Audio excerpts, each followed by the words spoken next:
To continue, we're on Genesis 1, 1 to 2, trying to catch up to where we are at creation versus evolution. It's important to go along with the two. So we'll look at Genesis 1, 1 to 2 and how it covers observations of what we see today, and then we have to backtrack scientifically as best we can into the past to see whether recent creation, evolution, is a long-term creation, billions of years, or a recent one, the biblical one. Which one is best corroborated by the evidence that we look at, or is there another view? So far, it seems to be just one or the other. So we look at Genesis chapters 1, verses 1 to 2. So much into that.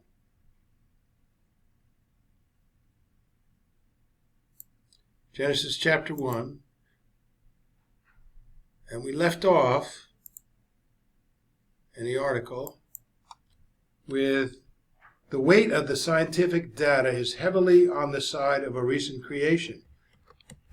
There's going to be some rumbling around the world with whoever looks at this. The weight, GHT, of the scientific data. Scientific data is heavily on the side of what? A recent creation. And examined objectively, there are processes that indicate heavily that a recent creation supports what we can observe today instead of billions of years. Remember, if it supports some idea of evolution, it may not also be ruled out that it also supports the view of a recent creation, and better, heavily better. So, that's what it says here. The weight of the scientific data is heavily on the side of a recent creation and chronology of history in agreement with the biblical record. With such facts in mind, there is no good reason not to accept the simple, literal, biblical chronology. This is not necessarily Ussher's chronology, which is the best known chronological system based on the biblical data, which is actually that of James Ussher, an Archbishop, 1581 to 1656, who completed the date of creation as computed as somewhere around 4004 BC. Now, we're not trying to set specific dates and then going with that, but we're just observing and saying what is best corroborated, 4004 BC or 400 billion years or what? So far we see just a recent creation, 4004 BC. There are many uncertainties in such calculations, and in addition to Ussher's date of 4004 BC for the creation, many other dates have been computed, some of which are as follows, all in years BC. Don't forget we've got 2,000 years, 2020, and we add to the 4004. Jewish is 3760, Septuagint 5270, Josephus 5555, wasn't a Christian, Kepler 3993, Melanchthon 3964, Luther 3961, Lightfoot 3960, Hales 5402, Playfair 4004, Lippmann 3916, and others.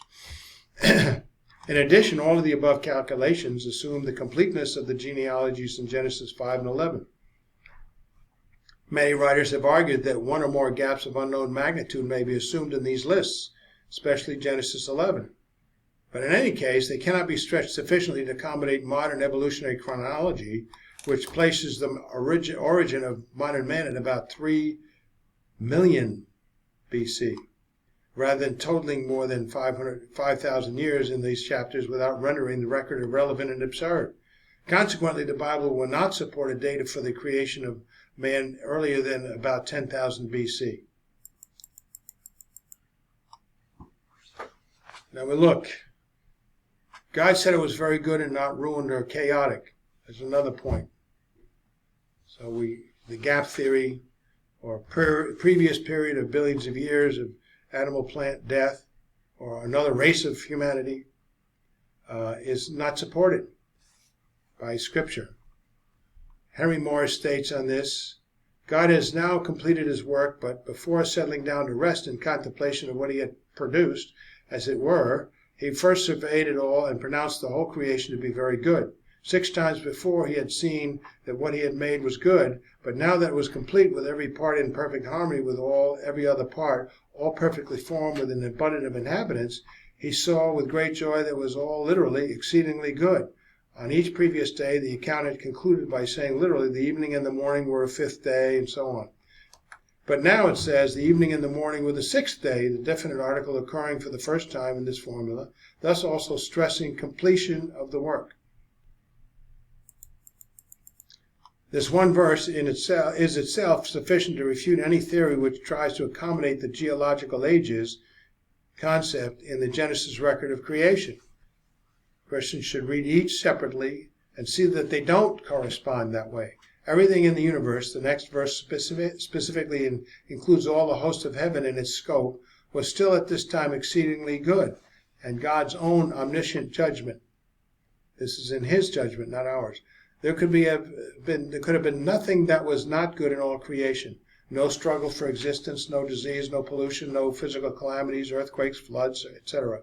No imbalance or lack of harmony, no disorder, no sin, and above all, no death. Even Satan was still good at this point. His rebellion and fall must have come later. So fossils, of course, speak of death, often of violent and sudden death.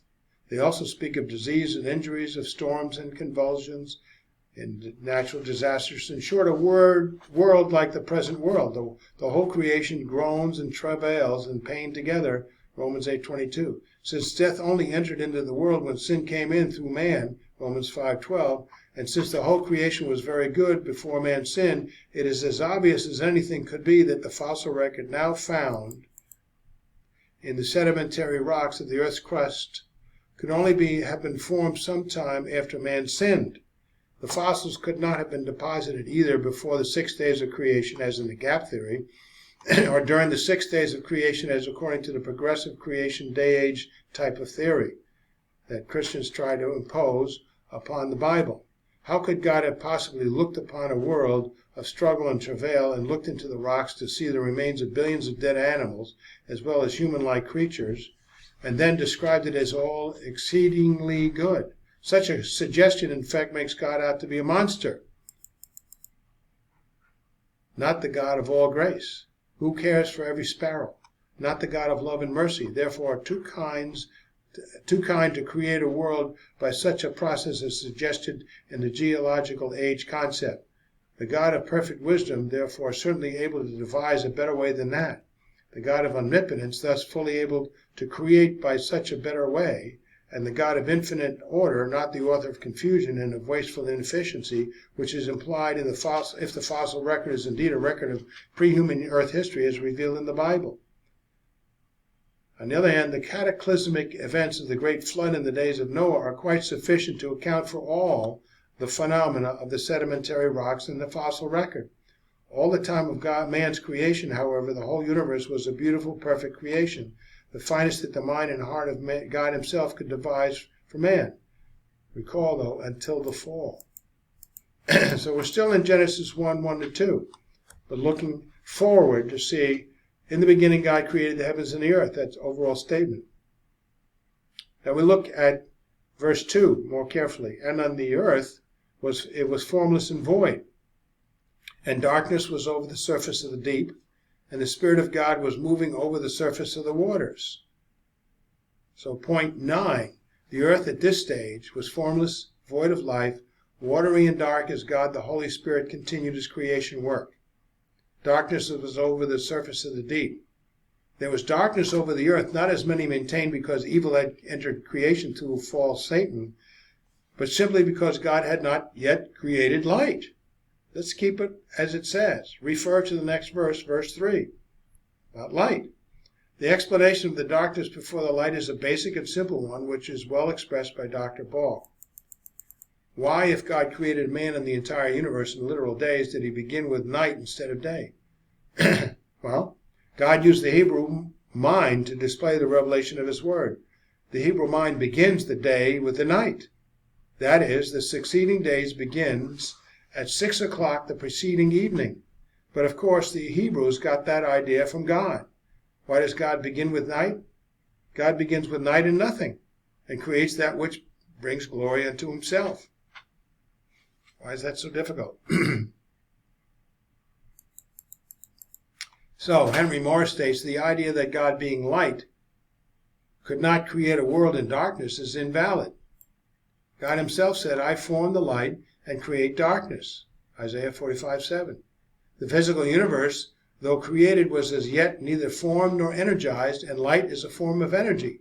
The absence of physical light means darkness, just as the absence of form and inhabitants means a universe in elemental form, not yet completed. No evil is implied in either case, merely incompleteness. A lump of clay. The deep, Hebrew teham, refers later to the waters of the ocean. Initially, however, the earth had no form, and similarly, this state must apply to the waters also. The picture presented is one of all the basic material elements sustained in a pervasive, watery matrix throughout the darkness of space. The same picture is suggested in 2 Peter 3:5. By the word of God of the heavens existed long ago, and the earth was formed out of water and by water. So, we can look at this in Proverbs 8:26-27. While God not yet made the earth and the fields, nor the first dust of the world, when he established the heavens, I, wisdom, verse 12, was there. When he inscribed a circle in the face of the deep, the earth is a sphere. When he inscribed a circle in the face of the deep, circle, a chug in the Hebrew, it's a circle or a sphere. Most applicable is a sphere as we see it. This verse is describing God's creative process whereby the earth is in a state described as the deep. Then God formed the earth's face into a circle. So the earth in Genesis 1:2 was formless, awaiting the Holy Spirit's creative process of forming the earth into a sphere. It was amorphous, without form, and void, without life, nothing more. The fact that this compass circle had to be set on the face of the deep shows that the face of the deep originally had no such spherosity. It was formless, exactly as intimated in Genesis 1:2. Elements of matter and molecules of water were present, but not yet energized. The force of gravity was not yet functioning to draw such particles together into a coherent mass with a definite form. Neither were the electromagnetic forces yet in operation, and everything was in darkness. The physical universe had come into existence, but everything was still in dark, no form, no motion, no light. Incidentally, verse 27 of Proverbs 8 teaches that the earth is spherical in shape, as we just read that, thus refuting objectors' claims that the Bible errs in teaching that it is flat. Don't make the Bible out when it doesn't say something wrong. Bad interpretation doesn't blame the Bible, it blames the interpreter. Isaiah 40:22, and God sits above the circle of the earth. Continue on Genesis 1:1-2. Now that the earth was formless and the Spirit of God was moving over the waters, as we see here in Genesis 1:2, the earth was formless, not chaotic, because it reflected evil, but not because it reflected evil, but because, being the land appeared on the surface of the earth, its surface was a watery and formless one, liquid water having no form of its own. God had not yet gotten to the step, in verse 9, Genesis 1:9, when the waters would be gathered to one place so as to let the dry ground appear with formations in it. Now, Dr. Ball says these verses, Genesis 1 and 2, show that even on the first day of creation, before God created light, God created the earth in a watery form, and this is extremely important. Studies done by renowned physicists, such as Dr. Russell Humphreys, show that each molecule of water possesses a small electromagnetic field. When these molecules are aligned, the result is a composite electromagnetic charge of all the molecules of water that are aligned. When all these molecules are in a composite alignment, you have the composite energy of all of the molecules, building power, creating the universe. God began by creating the earth first in all the universe, even before creating the electromagnetic spectrum of light into the heavenly bodies, such as the sun and the stellar heavens. We can continue from here, where God created the earth as a sphere of water.